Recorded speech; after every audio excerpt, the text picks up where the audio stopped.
Hello mga igsoon, maing udto. Kay udto naman ta karon. Ilin Soto again. Kumusta na kong mga followers, mga viewers, katong mga silent viewers nako. Moingon ko ninyo maing udto. Ting paniudto na ron, pero sa tanan nga gustong nagsubaybay sa akong video, no, salamat kayo tungod kay ang Ginoo ray magbalos ninyo. Nasayod ko nga dili kayo ganahan maminaw ang mga tao kung maghisgot og pulong sa Bible, no. Pero ako lang yung gisalig ni sa Ginoo kay ang Dios nagaingon diri sa iyang pulong, no, kung maghimo lang ta og kaayuhan, maghimo ta for the sake of the Lord. Ingon siya sa iyang pulong, iya gining promise, your labor is not in vain in the Lord. Mao na iyang promise. So gikuptan ako na nga pulong nga sa dihang musangyaw ko, mo declare ko sa iyang mga pulong karong kaudtuhon. Ang pulong nagaingon nga kung musugot lang muubi lang ta sa iyang isugo nato. Your labor is not in vain in the Lord. Og salamat ka na nga pulong, no. Ako nang gikuptan tungod kay wala ko magsalig sa mga followers, sa mga viewers, sa silent, kundili ang Diyos gyud mao'y nagpamuhat sa ko ang kinabuhi nga sa dihang musugot lang ko sa iyang pulong, musangyaw sa iyang mga pulong, sa iyang gospel, kay iyara gyud tang balusan sa tungod kay ang Dios dili mo utang sa ato ang mga kusog, sa ato ang mga kahago. Iya ginang ibalik dihang musugot lang ta sa iyang pulong. Og salamat sa iyang kaayo. Ako siyang gidayeg ug gipasalamatan sa iyang pagka-Dios, og ako siyang gipasalamatan sa amo ang pamilya, intact ming tulo nga naa sa iyang mga kamot. Ang akong anak, active pod siyang nangalaga diha sa kaniya, though we are not perfect, kay usahay mo gawas ang ato ang garbo, o ang akong kamaldita dili pod usay mapugnan, pero ang Dios always nga nagpa-remind nato nga be humble, always humble in the sight of the Lord, and He will lift you up, no.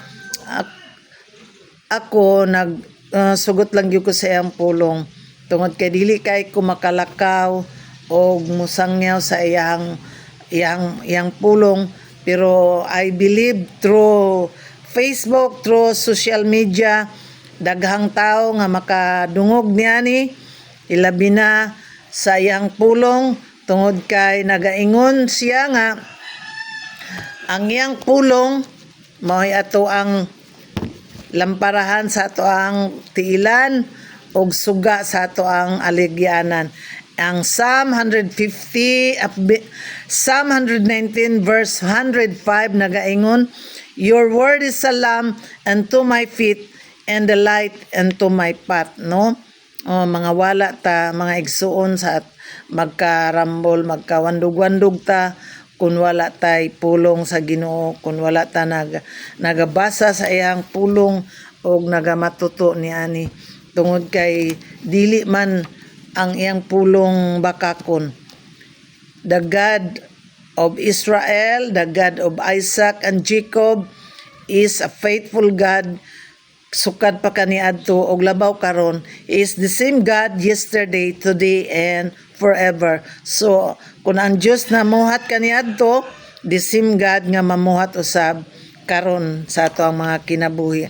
So mga igsoon, giawhag mo nako pag-study sa iyahang pulong, which is the Word of God, tungod kay ang tao dili mabuhi sa tinapay lamang, apan sa matag pulong nga mugawa sa iyahang baba.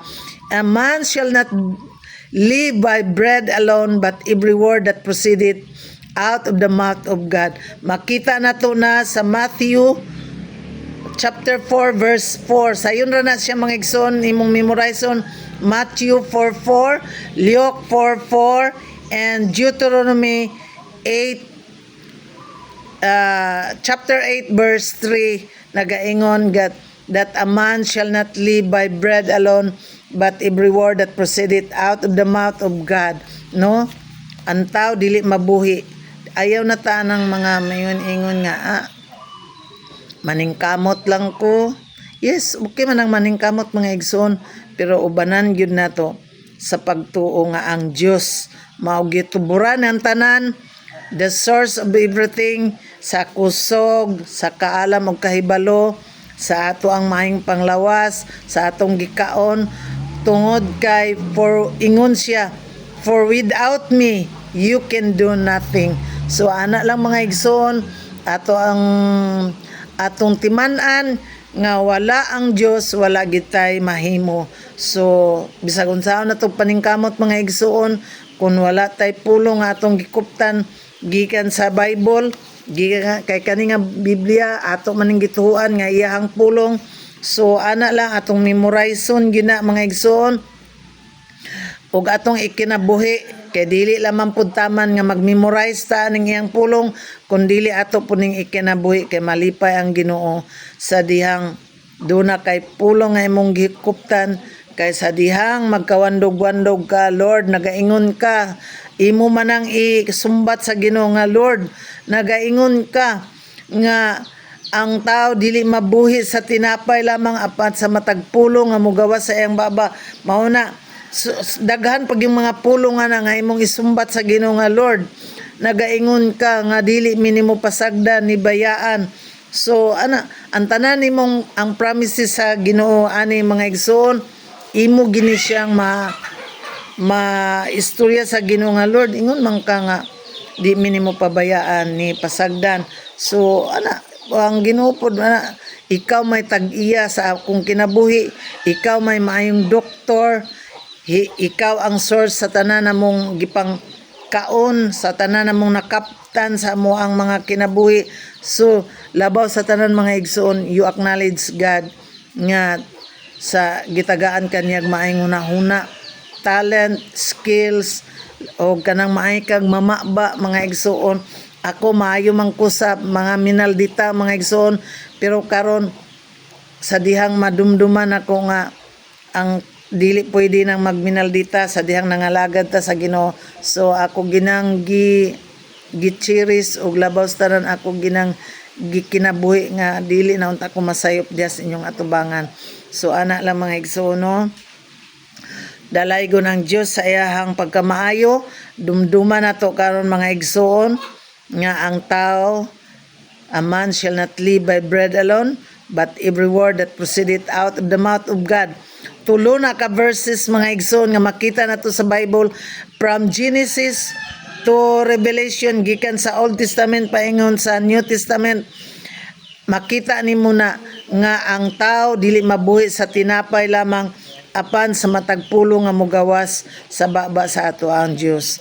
Okay, dayon ang Psalm 109 verses 105 nagaingon, Psalm 109 Psalm 119 verse 105 nagaingon, your word is a lamp unto my feet and the light into my path.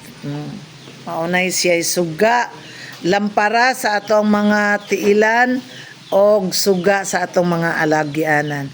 Okay, dalaygon ang Dios sa iyang kaayo, og mao lang na, to God be all the glory.